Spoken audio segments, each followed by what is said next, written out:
अनेक राज्य में एमती क्रॉस वोटिंग होता है तेणु से क्षेत्र में एम सभ्यपद रद्द हेनी देखु आईन प्रावधान रही राज्यसभा निर्वाचन में दलीय हुई जारी करा जेहेतु जारी करा तेणु हुईप अवमानना कले कि पदवी जीव सेमती किसी ना राज्यसभा निर्वाचन में अतीत जातीय राजनीति इतिहास आप देखिए अनेक राज्य में क्रॉस वोटिंग होता है तेणु से क्षेत्र में एम सभ्यपद रद्द हेनी किंतु अनेक समय आप लक्ष्य करेंगे सुप्रीमकोर्ट बेले बेले विभिन्न प्रकार गाइडलाइन भी जारी करती गोटे निर्देशना दिवती जोटा कि से पुणी आरंभ हुए नुआ नियम तेणु विजु जनता दल हूँ कांग्रेस हो से भावुवे जे आम गोटा नुआ ढांचार प्रतिवाद कलु राष्ट्र राज्यपाल जो बाचस्पति महोदय रिजेक्ट करेंगे रिजेक्ट करने एमाने ता आधार कोर्ट को जी काले कोर्ट भविष्य गोटा राय दे पारे कि आउ गोटे डर रोचे 26 इलेक्शन सीना अच्छी 28 पुणी गोटे राज्यसभा निर्वाचन हम से समान स्थिति सृष्टि हो पारे जदि कोर्ट गोटे कौ कारण कौन गोटे मंतव्य दे दियंती परवर्ती समय आंकर आ दल भांगार डरटी रही चेष्टा करुँच निज निजर दल को रक्षा करने निज निजर विधायक को एकाठी रखापी तेणु ये गोटे मु भावुची गोटे स्ट्राटेजी बोली आप कहीपर किंतु से भली किसी फल मिलिबो नहीं आम संविधान बा आईन व्यवस्था जहाँ नियम रही देखो आपनकर दी प्रकार कैलकुलेशन आपनकर मन थी नुआपड़ा केते वोटिंग है सेटा कौन सरकार विरोध में गला सबू बहुत वोटिंग सरकार विरोध में जीव बोली माने ना कहीं पश्चिम बंग में भोट हार बढ़ला प्रथम हूँ आप देखिए मला गला हजिला जो फेक भोटर कि पांच पांच जगह उठीते अनेक जगह भोट दिंती से एका कटिगला पूर्वर से संख्या हूँ पाखापाखि 10% भोटर अलरेडी कटि जाइछन्ति माने आप गाँव में भी देखिए पंचायत मानक जदि गाँव में 3000 भोटर थे तादर 200-300 लोक मृत्यु आउ किसी लोक गाँव में छाड़ी अन्य जगह से भोटर आईडी सरफर कटाकटी हो न था किंतु जो 25 कि 26 भोटिंग हुए किंतु एबे कौन से जगह 28 माने पाखापाखि 27 भोटिंग हो जाए तेणु ठीक से भाव में पंचायत जो पश्चिमबंग निर्वाचन में 10% भोटर कटिगले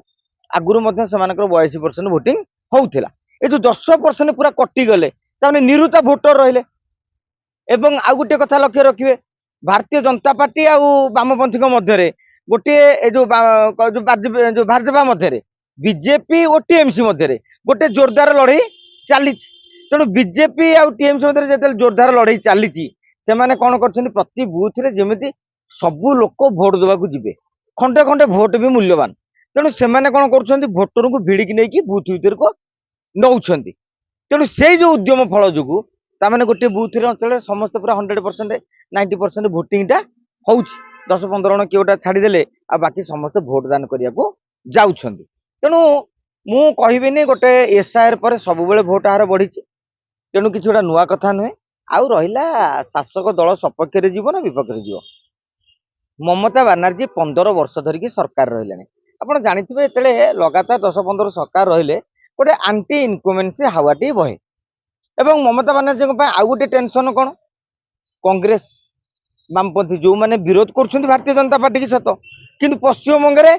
ममता बानार्जी विरोधी बीजेपी ममता बानार्जी विरोधी कांग्रेस ममता बानार्जी विरोधी वामपंथी तेणु एमती हो पारे जो आप कहते सरकारी विरोधी हवा किसी बीजेपी को जापे किसी कांग्रेस को जापे किसी वामपंथी जापे कि सरकारी विरोधी हवार भोट जदि सीधा सड़क भाव में ममता विरोध अर्थात केवल भारतीय जनता पार्टी को जाए ताले ममता बानार्जी क्षतिग्रस्त हे किंतु प्रेसिडेंस एरिया रे जो 111 आसन रही सेठे ममता बानार्जी दबदबा रही गत 2024 निर्वाचन में भी पाखापाखि 90टी आसेम्बली सीट रे से आगे थे जिते भारतीय जनता पार्टी 10-15 सीमित रही जदि प्रेसिडेंसी इलाका रे भारतीय जनता पार्टी भल प्रदर्शन करे ताले ममता बानार्जी हारिबा निश्चित किंतु जदि प्रेसिडेंसी इलाका रे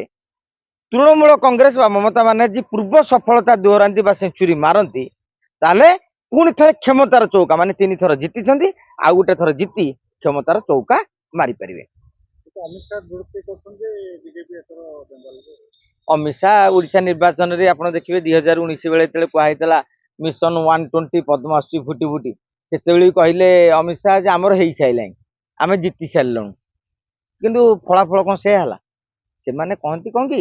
ଗୋଟେ ନେତାର କନଫିଡେନ୍ସ ବି ଭୋଟର ମାନଙ୍କୁ ପ୍ରଭାବିତ କରେ। ତେଣୁ ମାନେ ଅମିତ ଶାହ ତାଙ୍କର କନଫିଡେନ୍ସ ଟା ଶୋ କରିଛନ୍ତି, ଯାହାଫଳରେ ଅନ୍ୟମାନେ କହିଲେ ଅମିତ ଶାହ କହୁଛନ୍ତି ମାନେ କିଛି ଗୋଟେ ଖେଳ ହେଇଛି, ଜିତିଯିବ କି? ତେଣୁ ନେକ୍ସଟ ଫେଜ ଭୋଟ ଟା ଟିକେ ଚହଲିବ ବୋଲି ଅମିତ ଶାହ ଏମିତି କହିଛନ୍ତି, ନହେଲେ ସେମିତି ସ୍ଥିତି